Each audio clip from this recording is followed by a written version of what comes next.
Hey, how's it going, guys? My name is Alex McLeod, and in this video I'm going to be answering the question, what exactly are chakras?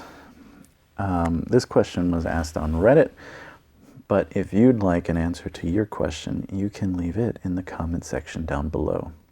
Now, because yoga and Reiki are the two most popularly practiced energy arts, you'll find that chakras are very frequently spoken of, but a lot of people talk about them and have no idea what they are.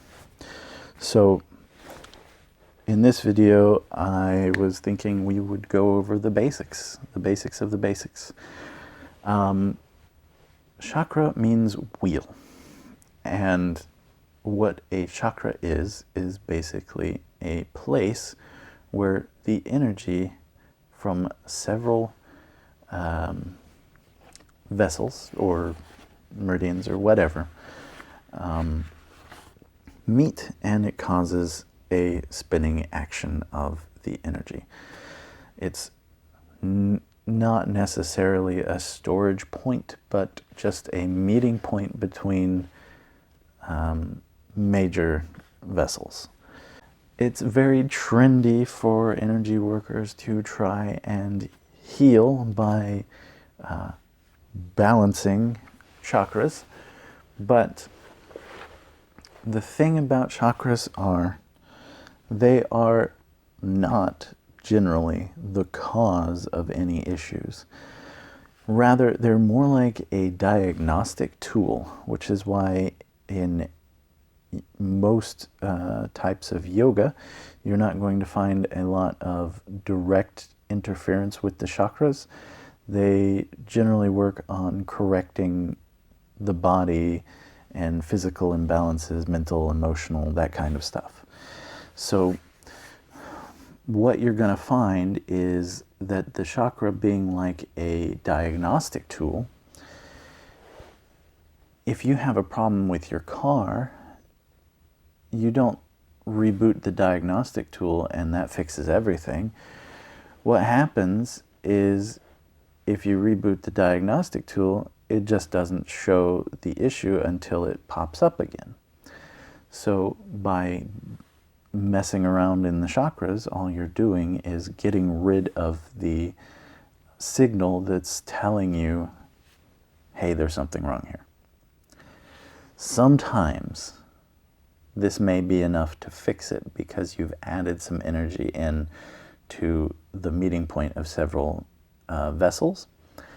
And if the energy is enough to flow into the direction where there's an issue, where the issue is actually being caused, it can break through some blockages there, or it can rebalance the energy because you've added some in there and it's given just enough of a boost to be able to fix the issue. But the chakra wasn't the actual issue. It was a guidepost, basically, just showing you where in general the problem could be found. The various chakras are basically just reflective of the physical, mental, emotional, and spiritual well-being of a person, but they are not the causes of that output. Because the underlying cause of most of the issues with chakras is almost always going to be an imbalance or a blockage in one of the vessels that feed it. The actual correct way to fix these issues is to correct these imbalances or blockages. Now, it's quite possible to do that just by adding energy to the system in an area near where the blockage happens to be. But you'll often see people who just deal with the chakras. They will fix something and then it'll come back in a week or so.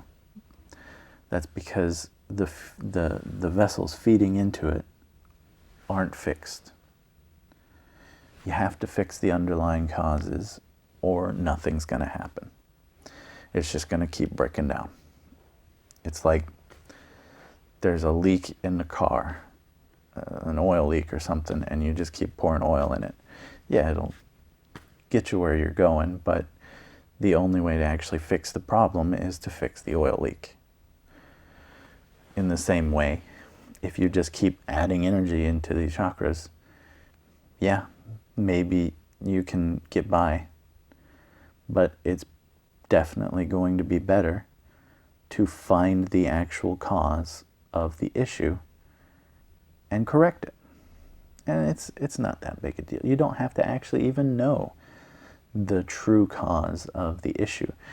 All you have to do is get the energy in a general area of the cause and relax that area enough to let the energy redistribute itself.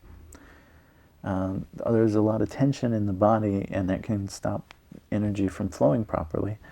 So practicing relaxation techniques will help the energy redistribute itself. The adding of energy to the body, this is, I mean, if you do that plus add the relaxation techniques, this should take care of pretty much any blockages that you're going to find. However, that should be enough information for you to know what a chakra is. It is a wheel of energy in the body, or maybe even slightly outside the body, where energy vessels of the person meet and spin the energy, basically.